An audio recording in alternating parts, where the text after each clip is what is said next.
It's winter break from school, and I'm bundled in a blanket on the couch, watching TV. I glance over the window. It's dark outside. I can see the snow slowly drifting down in large flakes, illuminated by the fluorescent porch light. I turn my attention back to the TV. Around this time of year, all of the cartoons on the channels I watch have holiday specials. There was one that stuck out in particular. Kids who grew up with the Nicktoons on Nickelodeon may remember this one. Hey Arnold, starring a blonde, football-headed boy by the name of Arnold. On this episode, Arnold takes part in a Secret Santa gift exchange with his grandparents who run a boarding house and the residents that live there. It's time to pick your Secret Santa. Go ahead, everybody. Arnold draws the name Mr. Huynh, one of the residents. Don't tell anyone, but I got Oscar. At the age of 7, I understood that the character of Mr. Huynh was Asian, like me. What kind of Asian? I wasn't quite sure. Now Arnold, being the thoughtful character he was, wanted to get Mr. Huynh a meaningful gift for the exchange. What could that possibly be? I'm about to give spoilers, so if you have no clue what I'm talking about and want to watch the episode, go watch it now. It's called Arnold's Christmas. In the episode, Arnold finds out that Mr. Huynh has fled his home country because of a war. They showed a younger Mr. Huynh in a flashback as he tells his story to Arnold. Mr. Huynh confides that he had a daughter named Mai, who he gave up to American soldiers so she could live a better life in the United States. I knew this would not be a good place for my child to grow up. I could not keep her safe. The soldiers tell him the name of a city where to find her before they fly off in a helicopter. Mr. Huynh was able to get to the city the soldiers had named, but 20 years later, and his daughter is nowhere in sight. I believe she is here somewhere, but I have not been able to find her. Sometimes it is so difficult. I almost give up hope. This episode is an absolute tearjerker. Luckily, this was a show for kids. Before the 20-minute episode comes to an end, the audience is celebrating with Mr. Huynh when he is surprised by his daughter on Christmas Day. She calls out to him, Ba, Dad in Chinese, or so I thought. Mr. Huynh follows up with a reply in a language I don't understand. Mai, trời bà nhớ con quá. As an adult and looking back on this episode, it's very clear that the producers were referencing the Vietnam War and that Mr. Huynh was a refugee. Mr. Huynh was Vietnamese, not Chinese. What Mr. Huynh told his daughter was Vietnamese, and what he said to her was that he had missed her very much.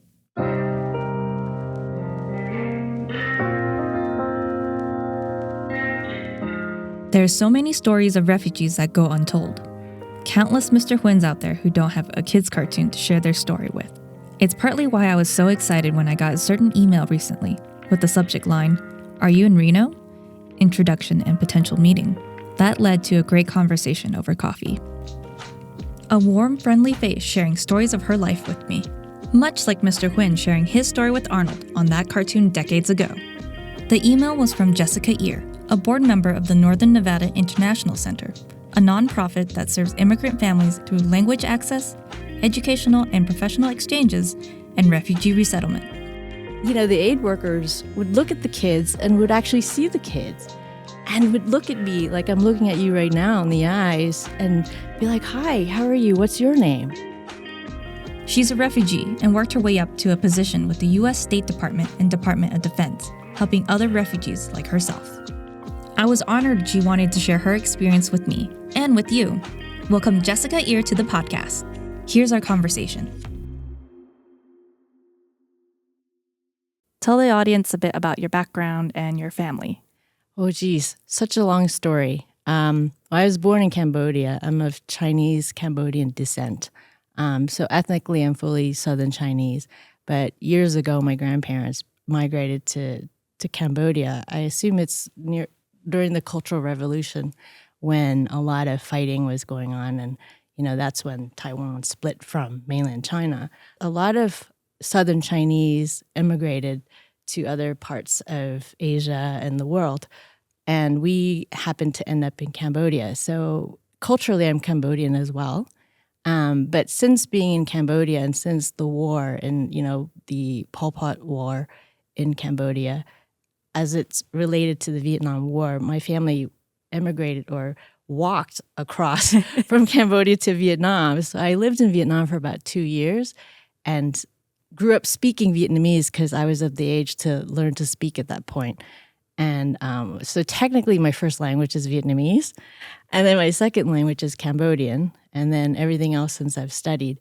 But, it was 1978 when we left Vietnam, and my father built a boat out of Vietnam. Oh, he built the boat? Yeah. Oh, wow. So he actually was always very entrepreneurial, and he went to a lot of folks who were out of Cambodia and Vietnam trying to flee the fighting to say, look, we need to get passage out of Vietnam, because southern Vietnam at that point, Saigon fell and the northern Vietnamese were coming down. So a lot of people were leaving southern Vietnam, southern Vietnamese in boats, like really rickety boats.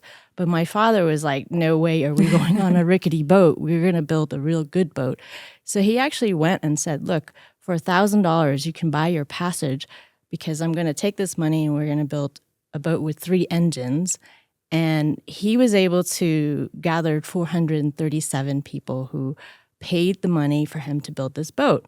And then in the middle of the night, we left out of Vietnam without anything really. We were woken up in the middle of the night. I was about probably 4 at that time. And, got into the boat, went to the port, and we had like one night to leave because my father had schmoozed the officials to let us go. And, we went through this whole journey of like 3 nights and 4 days on the South China Seas where, the boat was kind of overloaded with people because it was a lot more than the boat could handle. We were chased by pirates. We had this moment where, we were told to turn off all the lights, and he had built in 3 engines, and in the darkness of the night, like outran the pirates who were trying to loot and do whatever bad things that they do. And there were crazy stories that time of people, drowning at sea, boats sinking. A lot of people didn't make it. So we were lucky. It was kind of a rough time for everybody. But we ended up in Indonesia, and, we were in the refugee camps for 2 years. We went to school.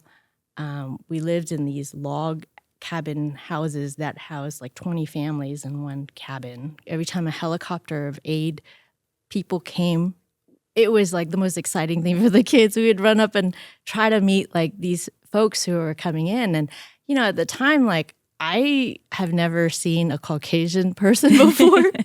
So it was really like the kids were all fascinated, and I was one of them. Like, I wanted to see, like, who's coming.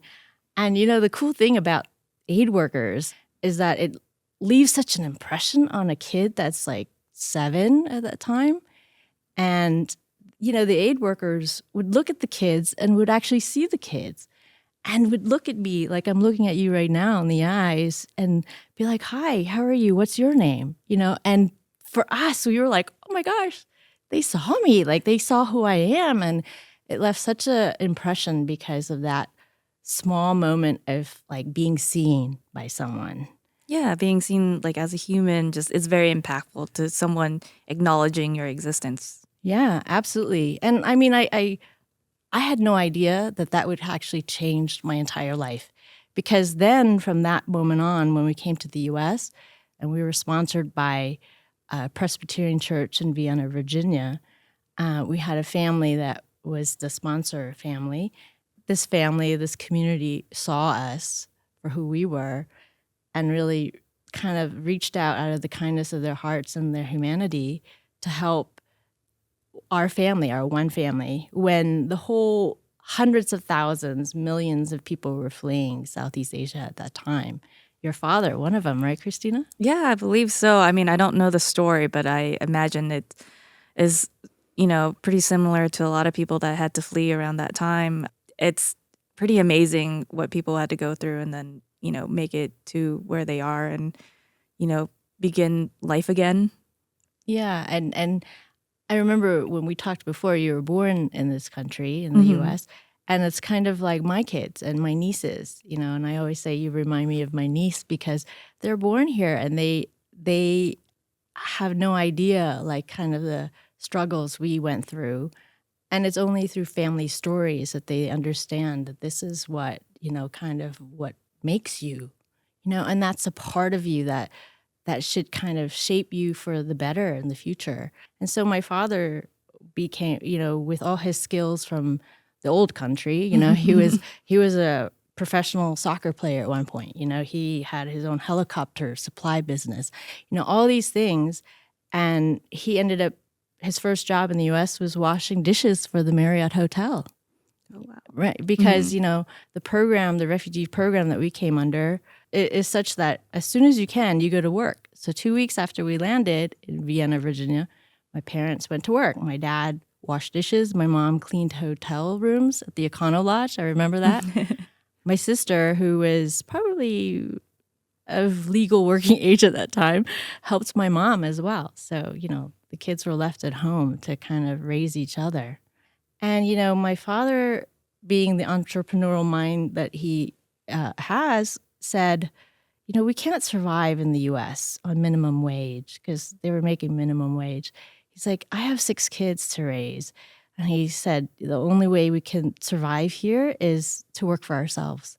And we need to start our own business. And he said, what we could do is we can make jewelry for jewelry stores. And he's like, let's start with one thing. Let's make the very simple chain, like the gold chain, right?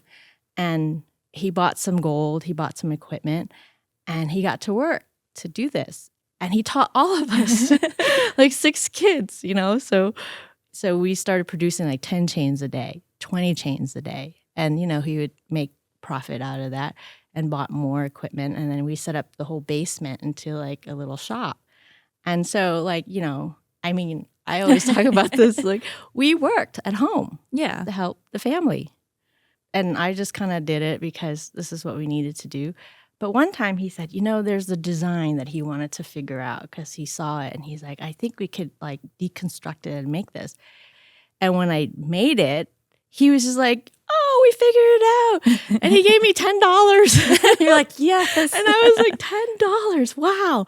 But what was really neat about that moment, I remember still, was that my father seeing me as, he kind of saw me at that point. So I remember all these moments of like that will stay with me forever is when someone really truly sees you, So that's why I keep going back to this theme, because I think that's what's really kind of like influenced my entire philosophy on life, where I am now and such. So when I started learning English and I could speak English fluently by the time I was in 4th grade, I said, you know what? I want to run for student government president of my elementary school. I didn't know they had presidents for elementary school. They did, yeah. So by 6th grade, I was class president of my school.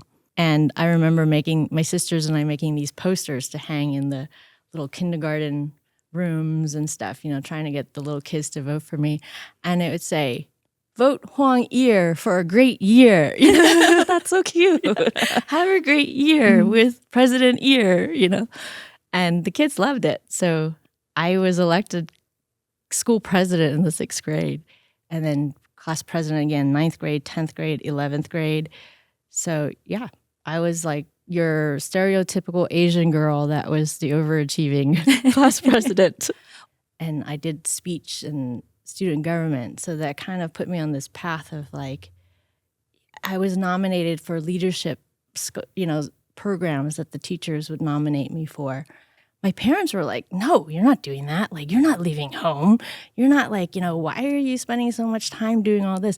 We need you at home. Like watching your younger siblings, cooking rice for dinner, cleaning the house. And it was always this conflict of like my parents expecting me to be like, a good Asian daughter at home helping the family. And it was really hard because I really struggled with that. Looking back as kids, I was like the most quote unquote American in that I wanted to do all these things, and my parents like didn't quite understand why, because they were so focused on providing for the family. And, I think when you're living like kind of day to day, month to month, that's all you can think about is how do you provide for your family? How do you make sure that they're safe? This and that. That reminds me of a story that you had mentioned in a previous talk that we had, that you had to borrow rice from the neighbor. Could you talk about that? Oh my gosh. Like you think you know your culture, but you don't, because nobody really tells you how to do something, right? And on top of that, you're growing up in a completely different culture, the American culture. And then we have the Asian culture, but even our Asian culture is mixed, like Chinese, Cambodian, Vietnamese. So one day, my one job before my parents got home from work is to cook the rice, So then my mom would make all the other foods that go with the rice. And one time, we ran out of rice. And I didn't want to kind of have them come home and there's no rice. So we had a neighbor across the way who's Thai, and they eat rice too. So we're friends with the neighbor. We're friends with the neighbor. So I went over and I said, "Can I borrow some rice to cook?" And he said, "Sure." He gave me some rice, and then I cooked the rice, and then my parents came home and we're eating dinner. So my dad picks up his little rice bowl, and with his chopsticks, he's eating it, and I said, "Oh yeah, by the way, Mom, can you buy rice tomorrow? We ran out of rice today. I didn't have anything to cook with." And then he goes, "Where did this rice come from then if you ran out?" And I said, "Well, I borrowed it across the way." He dropped his rice bowl and froze and got completely mad at me. And I'm like, "What?" And he goes, "You don't borrow rice." And I'm like, "Why?" And my mom's like, "Calm down. She doesn't know, And I'm like, "What do I know?" And he goes, "If you borrow rice, that means you absolutely have nothing else to your name. And this is your last desperate kind of sign of your own self-sustainability, right? Is your dignity is with the rice." And so he lost face and his dignity by the fact that his daughter borrowed rice from a neighbor. I had no idea, and my dad was so upset. He wouldn't eat dinner. No. I think growing up with multicultural upbringing, the theme that you talked about, is hard because of that, but also because I think language and understanding. My parents they don't fully speak English. They speak broken pidgin English, we call it. And then I speak like peasant Cambodian and a little bit of Vietnamese and a little bit of Chinese, but we couldn't really communicate on a deep level. Like you can't talk person to person with kind of nouns and verbs only and no adjectives or, Yeah. analogies and things like that. So I couldn't talk to my parents about a lot of things. And that was hard because they didn't understand me. I didn't understand them. So my coping mechanism, I have to admit, Christina, was I lied a lot to my parents when I was no, growing me up. too. That's on my top list of things I did growing up was I lied to them so much. It's like you don't want to lie to them, but in order to kind of be able to live your own life, you had to kind of find workarounds or omissions to kind of be able to, be you, Oh gosh, now I feel better that I wasn't the only bad kid growing up because I felt horrible about it, but I felt like it was necessary because I couldn't do what I wanted to do. And the frustration was I always felt that in my parents' eyes I was like the bad kid, But in school, I was like a straight A student. I was class president. All of my friends' parents were like, "Oh, hang out more with our kid because we want you to influence them in this positive way." And I'm thinking, how is that so different? Like I'm like the terrible kid at home, the black sheep, and I'm like this model kid to the eyes of everybody else. And it was hard to struggle with that kind of very different views of yourself, And I think my whole high school life was about plotting and planning on how to strike out on my own. I did this one program as a junior with George Mason University, which is close to where we lived, for 1 month of taking college-level courses in the summertime to see what college is like. And I was only a junior in high school. I had another year. But I took that class and I did really well. So I said after this program was done, I made an appointment to go see the dean. And I said, "Look, I didn't apply to go to college, but I just finished this program. Here are my scores. Here, is my transcript." He admitted me on the spot. Oh, wow. So come the fall, I went to college. I just Wow. left. That's because I'm like, awesome. I'm ready to have more freedom and more say over my own life. But when I graduated, again, I plotted to go away. I applied to this program called the Japanese English Teaching Program, JET, and it was funded by the Japanese government. And what it is after graduation from university, they would take recent college graduates into their high schools to teach English, right? As an American English teacher. How was navigating that, because you're Cambodian, Chinese, Vietnamese, American teaching English in Japan. Yes, and that was when total identity crisis hit, because that was the first time I've ever gone back to Asia since we left, and much less Japan. Japan is a very homogenous culture and country, but they were like, "You're American? But you look like me. Yeah, you don't look American." And I was always asked, like, "How are you American?" And so all these questions of like, questioning whether I'm American made me really doubt, like, am I American? Like, but then they're like, "Are you Asian?" And in the Japanese classroom and in their teachers' lounge, the female teachers would get tea for the male teachers. It's still very much like that. And I was like, "Am I supposed to serve them tea? Because I don't feel like I should serve them tea." So I went through the first year of Japan in total like identity crisis mode, and not knowing, like, am I supposed to act American and be outspoken, or should I be timid and like a Japanese lady? So it was like I had such a hard time. I was depressed for a number of months because I didn't know who I was or what I was doing. This is where I'm like thinking, I need to go to law school. But I decided that I couldn't go to any law school because I was still dealing with the whole Asian identity personally for me. And I saw the program in Hawaii. And Hawaii was like such a great place between a mix of East and West. And it's still part of the US. And it's Hawaii. So I applied and I got into Hawaii and I went there. And all of a sudden, everybody looked like me. And everybody were like completely themselves. And it occurred to me, I'm like, I don't have to be one thing or another. I'm just who I am, And all of a sudden you strip that away and you get to know people on a one-on-one level. You ask anyone in Hawaii, like, what's your mix? And they would say, oh, Portuguese, Filipino, Korean. They all know it. And, they're proud of it. And it doesn't really matter. And I met so many people who are just like me. And I became instant friends with them, and I felt like I was at home. And I felt like this is America to me, because it doesn't matter if you're Caucasian, if you're Irish, if you're Jamaican or whatnot. If you're here and you have that spirit and see each other for who you are, then that's what is celebrated. After law school, I went into the State Department because I've always dreamt of being like an ambassador one day, and I just didn't know how to do it. So the State Department was kind of the avenue. So I joined the State Department and went to China again. Are you Chinese? Are you American? And here I am. I'm an American in Western China working at the consulate.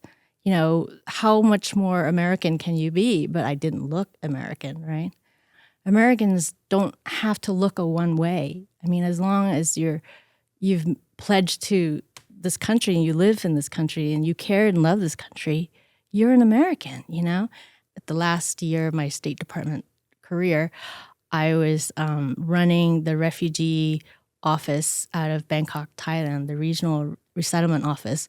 And this was the program that took my family from Vietnam and Indonesia to the U.S. So that's kind of closing in that circle, right? Oh my gosh. It was like 25 years after. So it was like really eye-opening because this was what happened with my family. Working in that realm, I realized that the most important thing out of all the differences are our similarities. Really, we are so similar in so many ways. Mm-hmm. And all the things that make us different are what we call the built environment, right? The Mm-hmm. man-made environment, the human construct that we put on something. Even language is a human construct. So I feel like the differences are all the things we make up ourselves. And the similarities are what's really real. So I really try to focus on the similarities versus the differences, and in my own personal life and everything else. So when we got to Reno, and I didn't know anything about Reno, and my husband's like, well, why don't you go back to the one work that you always loved, which was refugee and humanitarian work? And I said, okay. So I got on Google and I searched Refugee Resettlement International and pop, Northern Nevada International Center came up right away. What does NNIC do? It is the smallest nonprofit with the biggest impact. They try to promote understanding with their exchange programs that they run. They run about a dozen State Department and other programs here out of Reno in Nevada. And they also do language banks and language access. So they can interpret on demand and translation over 200 languages. And they are nationally the only organization that is affiliated with a university doing refugee resettlement in the country.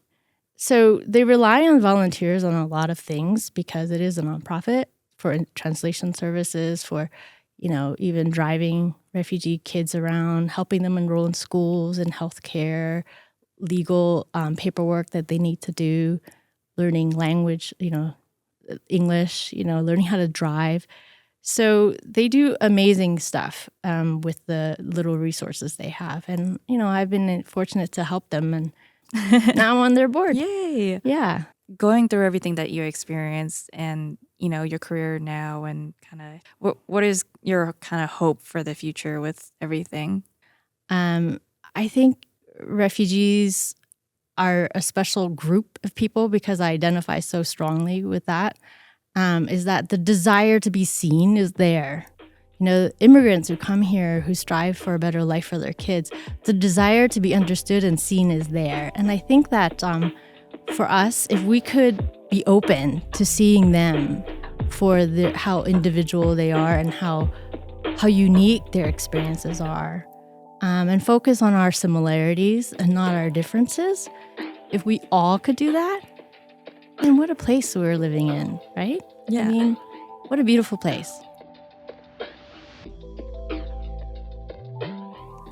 That was my conversation with Jessica Ear. She is a former U.S. diplomat who worked overseas, including in China. She is now a board member with the Northern Nevada International Center. More information on that organization can be found at nnic.org.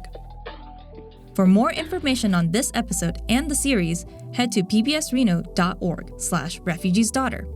And a special thank you to Jessica for joining the show. Subscribe to Refugee's Daughter wherever you listen to podcasts and give the show a rating and review. I'm Christina Lee, and thanks for listening. This episode was written by Christina Lee with production help from Divergent Point Media. Refugee's Daughter is a presentation of PBS Reno.